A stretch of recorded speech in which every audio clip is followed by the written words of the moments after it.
But the fear, it's a construct of the mind in the first place. You fear that you get a car is going to hit you tomorrow. Yeah, hello. We are not tomorrow. We are here right now. Why you think about tomorrow the car could hit you? Who says it's going to happen?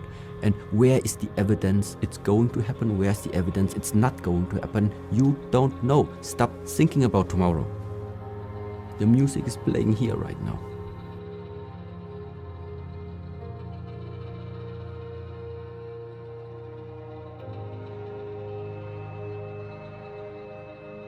The fearful part is one day you look back and say, you have wasted your lifetime.